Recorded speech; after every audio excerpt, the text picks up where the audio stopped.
Hi everyone, it's Wendy. As I said in my extra large cookbook tutorial, a cookbook review, I had another large project, and this is it.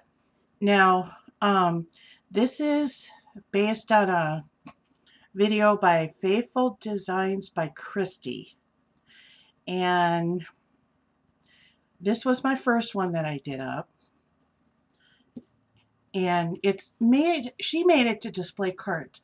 Well, the thing is, I do craft shows and I have books or handmade journals and other things that this will come in handy for.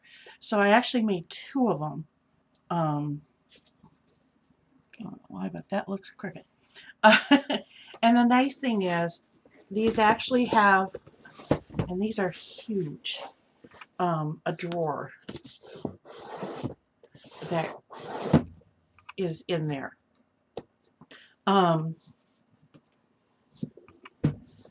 It's done on 12 by 12 chipboard is the base, and I've learned a lot. Now, like I said, this was my first one,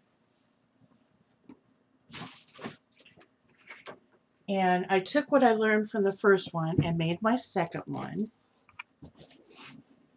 Now, I will admit, my husband was even impressed, and he likes them. So, and it was his idea to paper the inside and the inside and the outside of the box or of the drawer. I was just going to leave the drawer plain, but he said, let me give you some tips about these. These are chipboard heavy. That's why. You use up approximately 25. Now here's the thing. She made hers using corrugated cardboard, and she was doubling and tripling it. I use medium weight chipboard and doubled it. So if you're using the chipboard and doubling it, you need a pack of 25 to be on the safe side. And you will have some leftovers, but not a lot. The first one I made, I used a lot of my leftovers that I had cutting from mini albums and things like that. I was able to get a lot of it out of that. But this one, I took a pack of 25 sheets of chipboard and used it. Like I said, I doubled it, and it's really kind of sturdy. A couple of things. Because this is doubled on the edges here, you need to use at least 1 inch to 1.25 inch strip on these. When you're doing your bite or your construction strips, 1 inch is fine. When you're doing the kind of decorative edging, 1.25 inch is good. Now, when you come to the sides where, pull this up, where these things meet, because you're having 4 layers of chipboard here, you almost need a 2-inch strip in order to make them, to cover it nicely. I was going to put feet on it, but they interfere with the drawer, so I'm going to go with plan B or C. B is no feet. Try that out and see how it works. Plan C is if plan B doesn't work, or I don't like plan B, is to buy the big wooden beads and put them on paint them and put them on the bottom. The other thing I suggest is before you put in the dividers, paper the inside. Because I ended up having gaps. Like I said, it's a learning process, and I probably will make a couple more of these. And each time I make them, I'll do better. You do have to be precise. I do notice that I've got one of my dividers is a little pushed forward. So you got to make sure that things are straight on this. But I'm the only one who's really going to notice. Unless somebody really wants one of these, they may notice. But if they want me to make them one, I'll make them one, but I'm going to charge them for it. The handles are from Hobby Lobby. My favorite things are on sale. So I've got another one. So I might make a third one just to incorporate what I've learned. But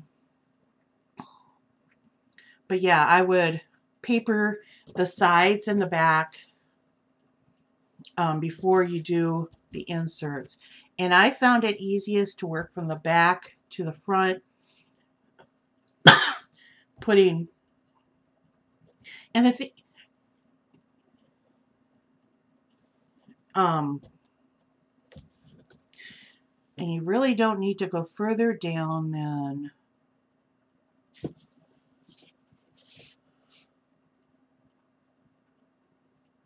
I'm trying to think. If you want to save, well, let's just say paper the whole inside. You will need an 18-inch ruler to cut this angle here, because this is a 6-inch from 12 to 6, and a 12-inch just doesn't cut it. So, you know, these are all things I learned. And like I tell my husband, I said, well, you know, if the paper gets torn up or whatever on the inside, I can just repaper it. And he kind of laughed. But yeah, using the inch and a quarter around the sides, because this is double, using 2 inches when you have the pieces meeting, because you're dealing with 4 pieces of chipboard here. Papering the inside before you put in your dividers. And if you didn't want the drawer in, you could actually make another step here if you want to take and add more chipboard. Or you can actually leave out the drawer, but I think it's kind of nice because then you have a place to put extra supplies. If you have small things or like I have journals, small journals that I can store in here, and that way they're carried. And most of the width is like 2 3/8. This one here is larger at 3 1/2. You can adjust the width if you like. You can make it 2 or make it a 3-1, where you divide this one in half and remove this one, and then you'll have 3 things. So that's my other big project. And believe me, it is big. It's 12 by 12. At the highest point 12, at the lowest point 6. So, and a whole pack of chipboard, 25 sheets. Or close to. I'll just say a whole pack, 25 sheets. And if you want to see how she put it together using the cardboard from boxes, it's Faithful Designs by Christie. I may do a tutorial using the chipboard. I've got a couple craft fairs I got to get ready for first before I make any more. So, have fun.